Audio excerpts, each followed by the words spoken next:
ہمارے حضور صلی اللہ علیہ وسلم پر جادو کا اثر۔ مدینہ میں ایک جادوگر تھا جس کا نام لبید تھا۔ ایک بار مدینہ کے بہت سے یہودی اس جادوگر کے پاس آئیں اور کہنے لگے کہ اے لبید، تم تو دیکھ ہی رہے ہو کہ یہ محمد کیسے اپنے دین کو پھیلاتے جا رہے ہیں۔ ہم لوگوں نے بہت کوشش کی کہ محمد پر جادو کر کے انہیں ان کے کام سے روکیں، لیکن ہم اس میں کامیاب نہ ہو سکیں۔ اس لیے اب ہم تمہارے پاس آئے ہیں تاکہ تم کچھ پیسے اور اشرفیاں لے کر محمد پر جادو کر دو۔ یہ سن کر اس جادوگر نے کہا کہ ٹھیک ہے، میں اس کام کے لیے تیار ہوں۔ اس زمانے میں ایک یہودی لڑکا ہمارے حضور صلی اللہ علیہ وسلم کی خدمت کیا کرتا تھا۔ ان یہودیوں نے اس لڑکے کو بہلا پھسلا کر حضور صلی اللہ علیہ وسلم کے کچھ بال اور کنگھی کا ایک ٹکڑا اپنے پاس منگوا لیا، اور پھر ان دونوں چیزوں کے ذریعے ہمارے حضور صلی اللہ علیہ وسلم کے اوپر جادو کروا دیا۔ کہتے ہیں کہ ہمارے حضور صلی اللہ علیہ وسلم پر وہ جادو لبید جادوگر کی لڑکیوں نے کیا تھا۔ انہوں نے ایک دھاگے میں 11 گانٹھیں باندھی اور ان پر جادو کیا، اور پھر انہیں کھجور کی ایک لکڑی میں رکھ کر دور جنگل کے ایک کنویں میں ڈال دیا۔ ہمارے حضور صلی اللہ علیہ وسلم پر اس جادو کا اثر یہ ہوتا تھا کہ حضور صلی اللہ علیہ وسلم اپنے آپ کو بندھا ہوا محسوس کرتے تھے، اور کسی کام کے بارے میں یہ خیال ہوتا تھا کہ وہ کام تو میں کر چکا ہوں، لیکن ابھی وہ کام نہ کیا ہوتا تھا، اور جو کام کر چکے ہوتے تھے اس کے بارے میں خیال آتا کہ ابھی میں نے یہ کام نہیں کیا ہے۔ لیکن ان سب کے باوجود جادو کا جو اثر تھا وہ بس آپ کے جسم پر ہی ہلکا پھلکا تھا۔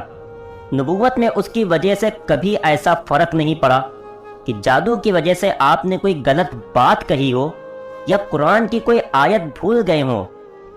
ایک بار ہمارے حضور صلی اللہ علیہ وسلم حضرت عائشہ کے گھر پر موجود تھے۔ آپ نے خوب دعا کی اور اس کے بعد آپ کو نیند آ گئی اور آپ سو گئے۔ سو کر اٹھیں تو حضرت عائشہ سے کہنے لگیں کہ اے عائشہ، اللہ نے ہماری دعا سن لی ہے۔ حضرت عائشہ نے پوچھا کہ کون سی دعا اے اللہ کے رسول؟ حضور صلی اللہ علیہ وسلم نے فرمایا کہ ابھی خواب میں میرے پاس 2 فرشتے آئے تھے۔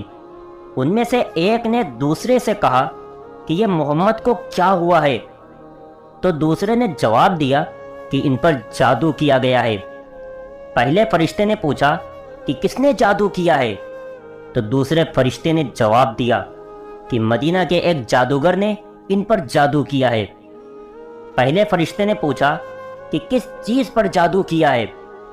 دوسرے نے جواب دیا کہ ان کی کنگھی اور بالوں پر۔ پہلے والے نے پوچھا کہ وہ کہاں ہیں؟ تو دوسرے فرشتے نے جواب دیا کہ وہ کنگھی اور بال جنگل کے ایک کنویں کے اندر پتھر کے نیچے رکھے ہیں۔ پہلے فرشتے نے پوچھا کہ اب انہیں کیا کرنا چاہیے؟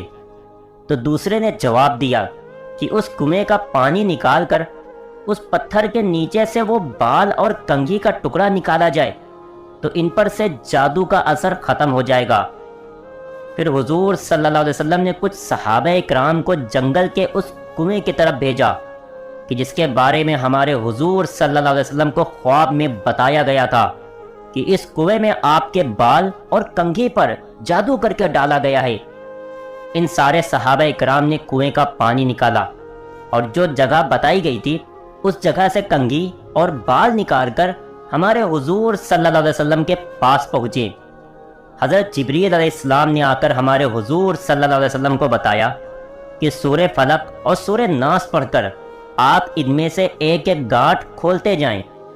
پھر حضور صلی اللہ علیہ وسلم نے سورہ فلق اور سورہ ناس پڑھ کر ایک ایک گانٹھ کو کھولا، یہاں تک کہ وہ 11 گانٹھیں کھل گئیں، اور پھر آپ نے ایسا محسوس کیا کہ جیسے میرے اوپر سے کوئی بوجھ اتر گیا ہو۔ ان سب کے بعد لبید جادوگر کو بلایا گیا اور اس سے پوچھا گیا تو اس نے اپنے جرم کا اقرار کیا کہ ہاں، میں نے ہی آپ پر جادو کیا تھا۔ ہمارے حضور صلی اللہ علیہ وسلم نے اسے معاف کر دیا اور کوئی سزا نہ دی۔ ہمارے حضور صلی اللہ علیہ وسلم پر جادو کا اثر اللہ کے حکم سے ہوا تھا، کیونکہ ہمارے حضور بھی ایک انسان تھے، لیکن اس کی وجہ سے ہمارے حضور صلی اللہ علیہ وسلم کی نبوت پر کوئی اثر نہ پڑا۔